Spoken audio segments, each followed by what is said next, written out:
Olá, pessoal. Olha só, a gente vai dar então continuidade, ao capítulo 4 do livro, na parte de física, e hoje a gente vai conhecer um pouquinho sobre as leis de Newton.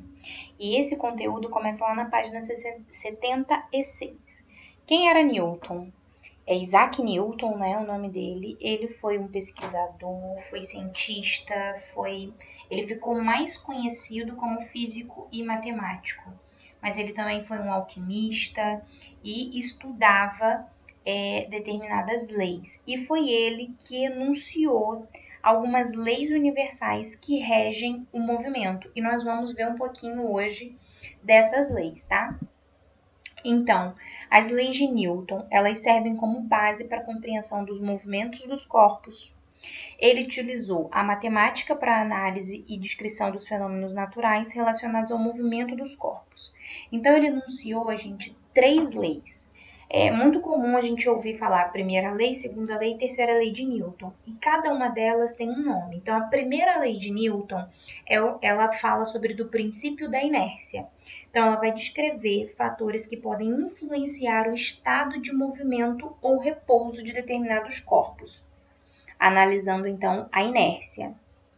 O princípio fundamental da dinâmica, conhecido como segunda lei, ela descreve a ação de forças externas e efeitos causados por ela quando exercidas em corpos.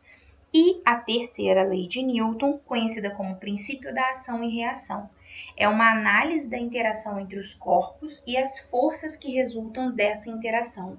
A gente vai estudar, então, daqui em diante, um pouquinho a respeito de cada uma das leis de Newton, ok? Você pode estar se perguntando, mas para que é que servem essas leis de Newton?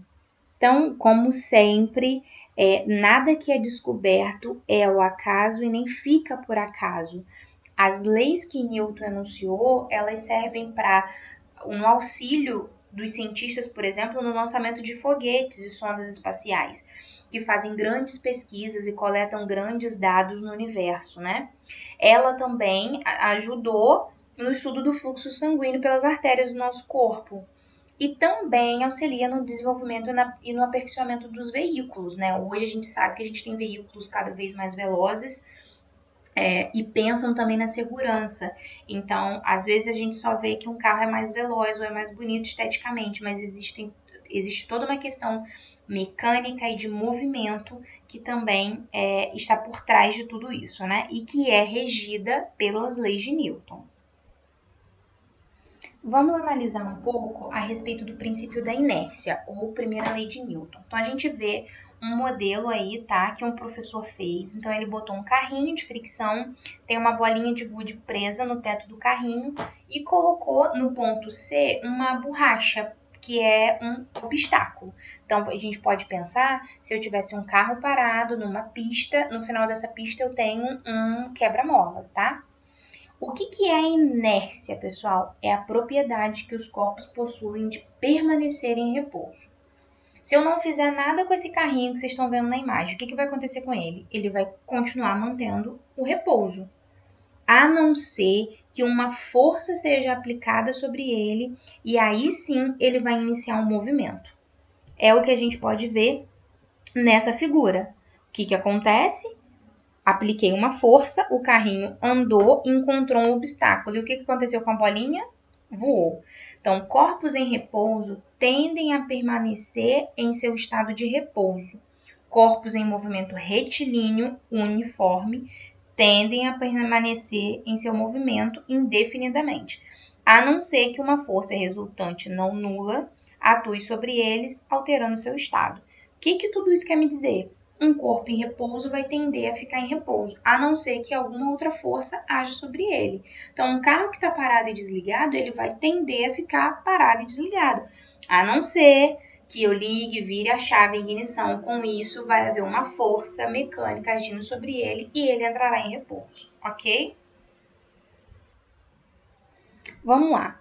O princípio fundamental da dinâmica, ela corresponde à segunda lei de Newton. Como que a gente pode exemplificar? Nesse exemplo, nós temos dois caminhões iguais, só que em um caminhão ele tá cheio de bolinha de gude dentro, tá? E aí um professor vai e ele empurra esse caminhão tentando aplicar sobre ele a mesma força. O que acontece?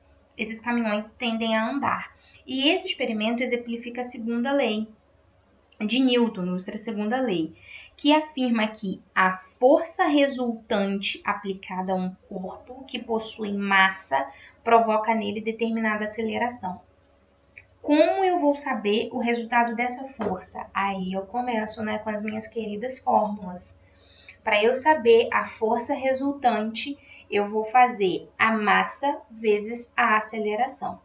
Eu preciso saber a massa do corpo em que eu apliquei a força e também a aceleração que o corpo adquiriu com a aplicação da força. Pessoal, o que eu ainda posso fazer? Eu posso aplicar uma força. Vamos supor que aqui nesse exemplo eu apliquei a mesma força, tá, pessoal? Tanto no carrinho que está com bolinha de gude quanto que está sem.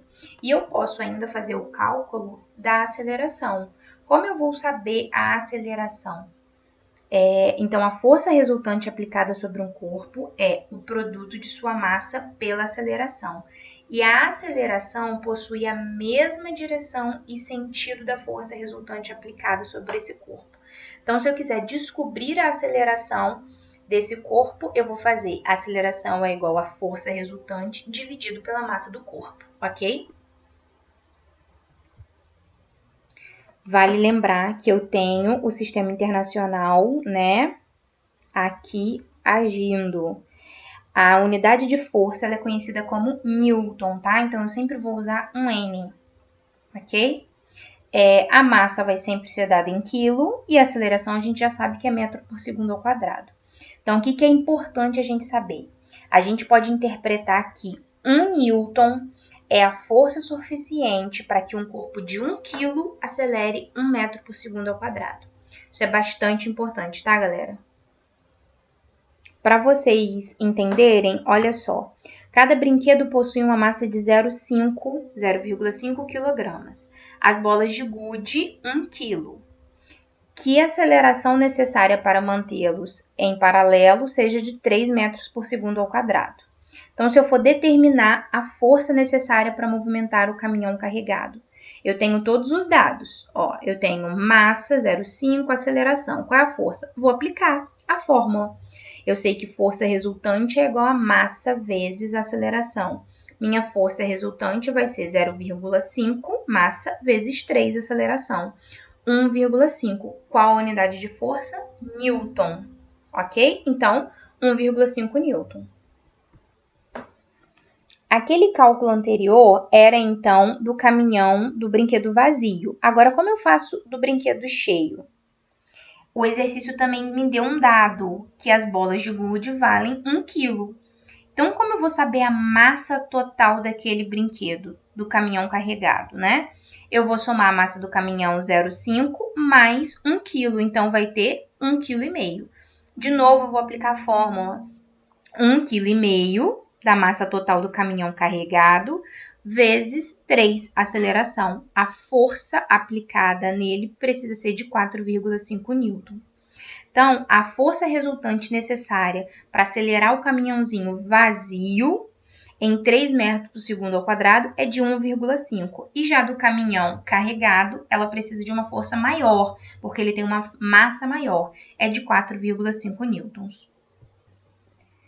Meu povo, para a gente fixar, então, vocês façam o exercício 9 da página 107 e até a próxima.